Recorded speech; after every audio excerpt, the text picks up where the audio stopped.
எல்லோருக்கும் வணக்கங்க. இந்த பதிவில் நம்ம எதை பற்றி பார்க்க போகிறோம்னா, ஒரு ஈஸியான லஞ்ச் பாக்ஸ் ஐடியா பற்றி தான் பார்க்க போகிறோம். வாருங்கள் பதிவிற்குள் போகலாம். அதற்கு முன்னால் இது வரைக்கும் சப்ஸ்கிரைப் செய்யாதவங்க சப்ஸ்கிரைப் செய்து கொள்ளுங்கள். உடனுக்குடன் பதிவினை பெறலாம். எதை பற்றி பார்க்க போகிறோன்னா, குழந்தைங்களுக்கு டெய்லி காலையில் எழுந்திரிச்சு என்ன நம்ம செஞ்சு கொடுக்கறது, இந்த குழந்தைங்க வேறு ஆசையாக சாப்பிடாம எல்லாம் திருப்பி கொண்டு வராங்களே அப்படின்னு யோசிக்கிறவங்களுக்காக இந்த பதிவு. இந்த மெனுவை குழந்தைங்க மட்டும் இல்லைங்க, பெரியவங்க, காலேஜ் போகிறவங்க, ஸ்கூல் போகிறவங்க யார் வேணாலும் எடுத்துகிட்டு போய் சாப்பிட்லாம். என்னென்னா நம்ம இது வரைக்கும் கொத்து புரோட்டா, கொத்து சப்பாத்தி இதெல்லாம் பார்த்துருப்போம். கொத்து தோசை பார்த்துருப்பீங்களா? அதை பற்றி தான் பார்க்க போகிறோம். பாருங்கள். கொத்து தோசைன்னு சொன்னோன்னே உங்களுக்கு தேவையான பொருட்கள்லாம் ஞாபகத்துக்கு வந்திருக்கும் இல்லைங்களா? தோசை மாவு இல்லாமல் கண்டிப்பாக செய்ய முடியாது.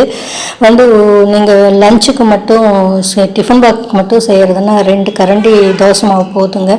ஒரே ஒரு வெங்காயம், ஒரு தக்காளி பழம், ஒரு இஞ்சி பூண்டு, ஒரு அரை ஸ்பூன் மட்டும் போதுங்க. இதை வச்சுட்டு நீங்கள் கொண்டு போயிடலாம் ஸ்கூலுக்கு. எப்படி செய்கிறதுன்னு வாங்க பார்க்கலாம்.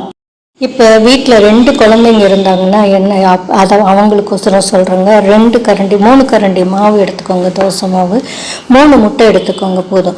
3 முட்டையும் உடச்சி ஊற்றிட்டு அதில் உப்பு, மஞ்சத்தூள் கொஞ்சம், அப்புறம் மிளகுத்தூள் இதை போட்டு நல்லா தனியாக அடிச்சுக்கோங்க முட்டையை, சரிங்களா? அப்புறம் தோசைக்கல் அடுப்பில் வச்சு நல்லா மொத்தமாக ஊற்றப்ப மாதிரி ஊற்றிட்டு அது மேலே முட்டை தோசை ஊற்றுற மாதிரி ஒரு 1.5 கரண்டி 3 தோசை ஊற்று 1.5 இது போதும் குழந்தைங்களுக்கு.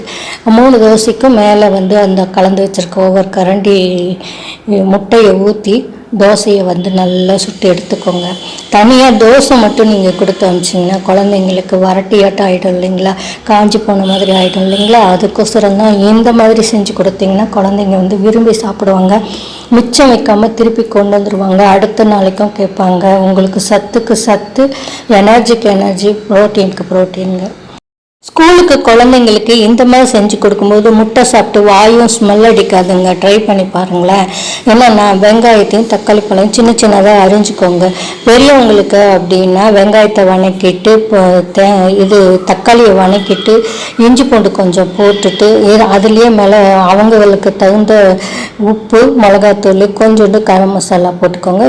கொஞ்சோண்டு கொத்தமல்லி தூள் போட்டுட்டு நல்லா வணக்கிட்டு உங்களுக்கு தேவைப்படுற அளவுக்கு வணக்கிட்டு கொஞ்சம் தண்ணி தெளித்து ஈரப்பதம் இருக்கிற மாதிரி வச்சுக்கோங்க. அதில் இந்த தோசையை உங்களுக்கு எவ்வளோ தோசை வேணுமோ அதை இந்த கொத்து புரோட்டா கட் பண்ணுவோம் இல்லைங்களா? அது மாதிரி கட் பண்ணி ஒரு கிளறி எடுத்துக்கோங்களேன். இதுதான் உங்களுக்கு கொத்து தோசைங்க. இதே குழந்தைங்களுக்கு செய்கிற மாதிரி இருந்துச்சுன்னு வச்சுக்கோங்களேன். அந்த வெங்காயத்தையும் தக்காளி, இஞ்சி பூண்டு, அதுலேயே மிளகாத்தூள் கொஞ்சமாக போடுங்க, உப்பு போட்டுக்கோங்க, இது போட்டு கொஞ்சோண்டு கொத்தமல்லி தூள் போட்டுக்கோங்க. இதை மிக்சியில் போட்டு ஒரு சுற்றிட்டு அடுப்பில் வானொலி வச்சுருக்கோம் இல்லையா? அதில் எண்ணெய் ஊற்றி கொஞ்சம் கடுகு போட்டு இதை ஆட்டினதை ஊற்றி கொஞ்சம் நல்லா வணக்கிட்டு நல்லா பச்சை வாசம் போகிற அளவுக்கு வணக்கிட்டு, ஏன்னா குழந்தைங்க தூக்கி போடுவாங்க இல்லையா? அதனால் உப்பு இதெல்லாம் சரி பார்த்துட்டு அந்த கொத்து தோசையாட்டம் நம்ம கட் பண்ணி வச்சுருக்கோம் இல்லையா? அதை போட்டு உங்களுக்கு எப்படி ஈரப்பதம் வேணும், ஸ்கூலுக்கு இதாகிடும் இல்லைங்களா, இழுத்துக்கும் இல்லையா? அதுக்கு தகுந்த மாதிரி நீங்களே பிளான் பண்ணி அதை வணக்கி கொடுத்துருங்க. குழந்தைங்க பாருங்கள் மிச்சம் வைக்காமல் எப்படி சாப்பிட்டுட்டு வராங்கன்னு பாருங்கள். எனர்ஜியாகவும் இருக்கும்.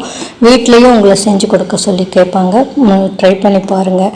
தினம் சாதம் வச்சுட்டு நீங்கள் திடீர்னு ஊருக்கெல்லாம் போயிட்டு இருந்தீங்கன்னா இந்த மாதிரி செஞ்சு கொடுங்களேன். குழந்தைங்க நல்லா விரும்பி சாப்பிடுவாங்க. முழுமையாக பார்த்தமைக்கு நன்றிங்க. வணக்கங்க. இந்த பதிவு உங்களுக்கு பிடித்திருந்தால் லைக் பண்ணுங்கள், ஷேர் பண்ணுங்கள், கமெண்ட் பண்ணுங்கள். நன்றி, வணக்கம்.